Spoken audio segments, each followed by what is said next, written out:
Not all spirits are the Holy Spirit, and there are evil spirits. So what the Holy Spirit is basically like if you watch Pinocchio, it's like Jiminy Cricket. It's like conscience. Tell you what's right and wrong, to convict you, to give you wisdom, knowledge about things, to give you ideas that you can never come up with by yourself. You could call that inspiration. There's the Holy Trinity. God the Father, Jesus, God the Son, and God the Holy Spirit. So the one that dwells inside of you is the Holy Spirit. And that's the one that you listen to when you're going by day to day, usually. So once you've actually walked with the Holy Spirit inside of you and followed the promptings of the Holy Spirit, you would know that it's the Holy Spirit talking to you. And there's another thing that's cool about the Holy Spirit, where there's the gifts of the Holy Spirit. There's the gift of tongues. That's when Christians are praying, you don't understand what they're talking about. That's what they call like praying in tongues. And that's the heavenly language, that where the Holy Spirit speaks to the spirit inside of you. Humans are made of spirit, soul, and the physical manifestation of your body. So that's the spirit side of you talking to the Holy Spirit, which communicates with God the Father directly. And so that's why you can pray in tongues without even knowing what you're praying about, and God will understand what you need. It's because of that connection. If you want to understand what you're praying about, there's also interpretation of tongues. That's also gifting of the Holy Spirit that you have to pray for to get. And that would give you the ability to translate and discern what people who are praying in tongues are talking about and what you are praying about. There's also the gift of healing. People who lay hands on you and you will be healed. You can resurrect people from the dead. That's the thing too. There's the gift of teaching. People who like to teach about the Bible, counsel people, and all kinds of stuff. The gift of prophesying is when you can actually speak edification, which is encouragement, and you can talk about the future, the present, and the past of a person. If you were gonna compare that to a layman, a prophet is of God,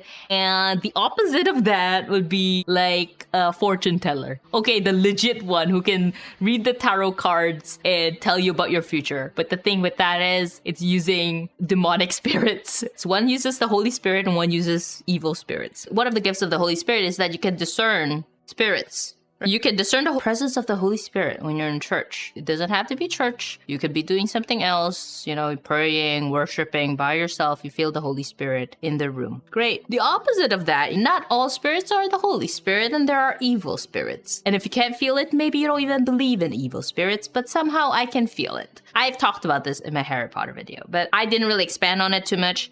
So unfortunate for me, because it is the most oppressive feeling ever. It is horrible. It gives me headaches.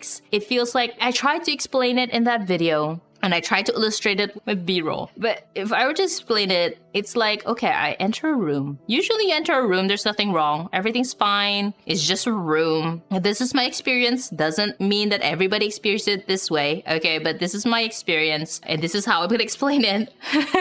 So we're now in Salem. I enter this one store, and the first thing I notice in one of their display is that they have Satan worshipping things. So I go in, and I was like, okay, whatever, They have like little figurines, fine, whatever, right? Well, that doesn't mean anything. So I go in and I was like, all right, what do they have in the store? How interesting. It looks like any other store there. Every store looks the same. They got their tarot, they got their stones, they got the blah. It was like nothing special with the store except for that Satan thing in the front door. Okay, fine. So I go in, and then suddenly the entire room was just like really heavy. The air was so heavy. It was so oppressive. Like a weight was above my head, and it was just pushing me down, pushing me down, pushing me down. And I just had to like literally run out of the store. And I don't run as a person. And I was like, there's something wrong with the store. Like, what in the world? And that was not the first experience I've had with these kinds of things. I was traveling in Malaysia, and I went to a museum. I'm in the medical field.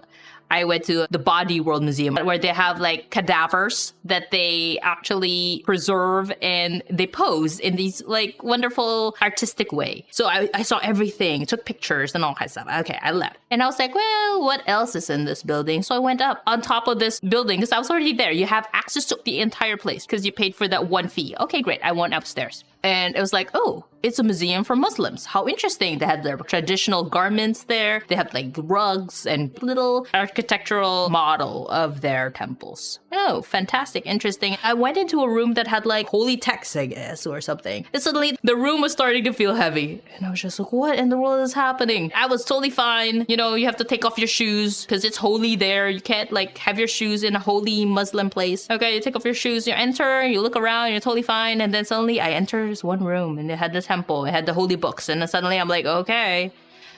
Boosh. Like you feel like you got submerged into like the ocean or something. And it was just very heavy. It was so heavy. And I was just like, I didn't know. That was my first experience. I was like, well, what's wrong? It's like totally fine. I'm just like looking at these little things, yada, yada, yada. Okay. And then I just couldn't take the heaviness anymore. And I just had to like go towards the exit. Where's the exit? There's still some other places to see in that museum, but I couldn't take it anymore. I was just like, it was giving me a headache. And it's not like I was dehydrated or anything. I was totally fine. So I was just like, okay, I'm gonna leave. And then when you leave the place, and then now you're outside, and you're like, okay, now I don't feel heavy anymore. I don't have a headache. I'm totally fine. It's the exact same experience that I had in this store. I exited, I ran out of there, and I was like, I'm totally fine now. That was so weird. These things do exist. And if you can experience it, then you would know it's true. Of course, if you don't have experience with it, then it is natural for you to doubt, right? Like when people ask you, why do you believe in God? Because I have experienced God in my life every single day. I was born as a Christian, by the way, so I've been in church my entire life. And this is just normal for me. And I have seen God's hand in my life every step of the way. I have evidence everywhere of my life with God in it. So that is why I believe in God. And this experience that I have is a personal experience. This is why I say I can't force my faith on you. You know, it's not something I could transfer in that regard. And people who try to force their faith on other people, it's just weird. So if you never believed in another realm beyond the realm that we live in, it does exist. Okay, and there's heaven, and there definitely is hell, and everything in between. So if you believe in Jesus Christ, you believe in the army of angels behind you, we shall be able to conquer all via the Holy Spirit.